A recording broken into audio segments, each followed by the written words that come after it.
Hello everyone, today we are going to look at the computer fundamentals and we are going to begin with the introduction to the computer. Actually, we're going to see what is a computer. Actually, a computer is an electronic device that is designed to work with information. And in working with information, we mean as the computer takes in raw facts or figures, which these raw facts or figures were actually referred to as data. Then these data are taken as an input and then they are processed. After being processed, they can be stored in the computer or they're given out through the output devices. And also we see that the computers are made up of two major components, which are actually the hardware and the software. The hardware are the physical parts of the computer, which you can actually see and touch them, such as the mouse, the keyboard, the monitor. These things are the hardware. And the software, they're just instructions which tell the hardware what to do. They instruct the computer what it has to do. So it's just simple. Simply we just say the instructions or programs which tell the computer what to do. There we can see how the computer works. There are input devices. These input devices actually take in the data, and the data are then fed to the processing devices. In the processing devices, the computer processes the data, which later becomes information, and it can be stored in the computer or it is given out through the output devices. Just as you can see there are different output devices. Also, yeah, they are given out through the output devices. The memory, as we see in that diagram, the memory, it holds the data while it's waiting to be processed, and after that data is being processed, it's kept in the storage devices, or then it's given out through the output devices. Computers has been of great advantage to our environment since they have been so helpful. They have high processing speed, that is, they're very fast, they're accurate, they don't make mistakes, they are reliable. When you speak of versatility, we mean that the computer can perform more than one function, and when we are speaking of diligence, it means the computer can work for a long time and still work accuracy. It stores large amount of data. It has really helped us. Also, we know that computers have been applied in different areas such as business. You can see them in the business sector, in the banks, in the insurance, and many other different places. But as we know, everything with advantages cannot miss disadvantages. So also computers have their disadvantage, which include that the computer does not have an IQ, so it needs instruction from the user. It cannot work on its own. It has no feelings. It does not detect any emotions, and also we see it's dependent on user's instruction. But further, we see there are generations of computers. Computers have been evolving, and in that we see there are 5 generations, which you are going to see them each one by one. When we look at the first generation, which was employed from 1940 to 1956, which actually used the vacuum tube technology. These vacuum tubes were well known for calculation purpose and storage purpose. They were very large in these first generation computers. The advantage will just, they are the fastest for that period because they are the only ones available at that time, and they were able to compute complex mathematical problems. Just as you can see in the picture, they were so large, a whole room was just a computer. And when we come to look at the disadvantages of this generation, as you can see, they were not able to be transferred as they are very large, and they were designed for only a single purpose, that is calculations.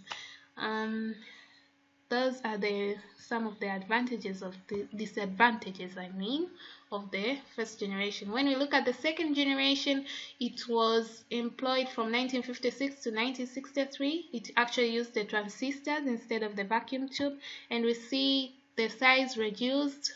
Those are among the advantages. They became more faster, and these ones used the assembly language. But also they had some disadvantages, which is also still they are for special purpose applications, and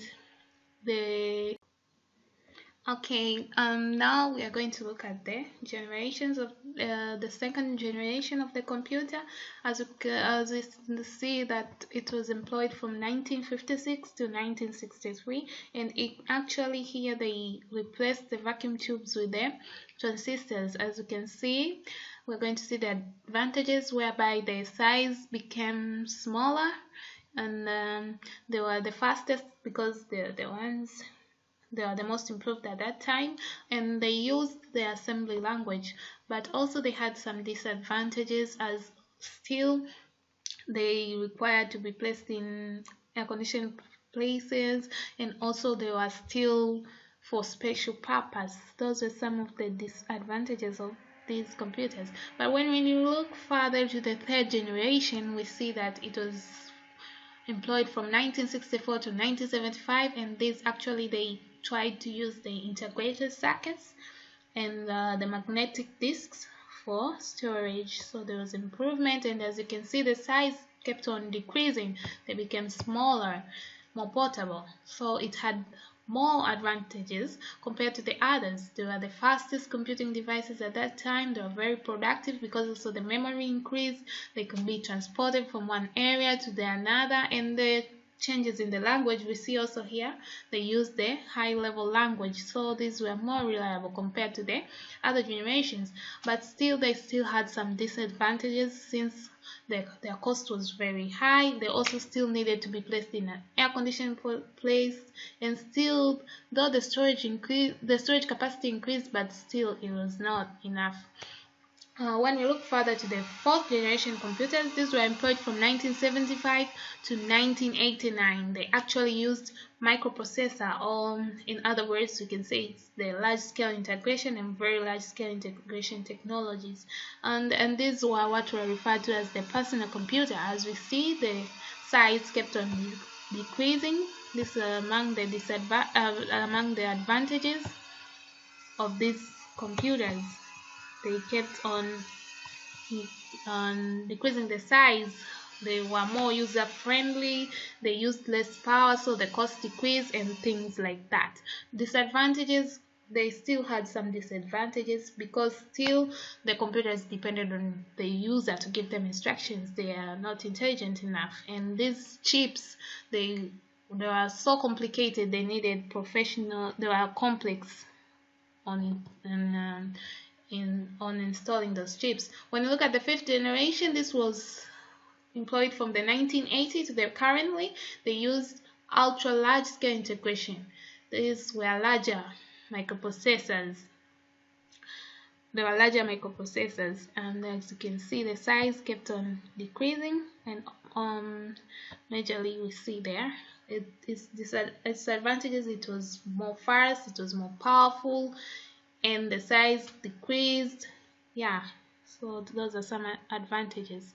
And further, we can see the trend in computers. It means we can see that as the computers were evolving, there are some things which were changing. When we look at the speed, the computers kept on being faster for every generation that became evolved.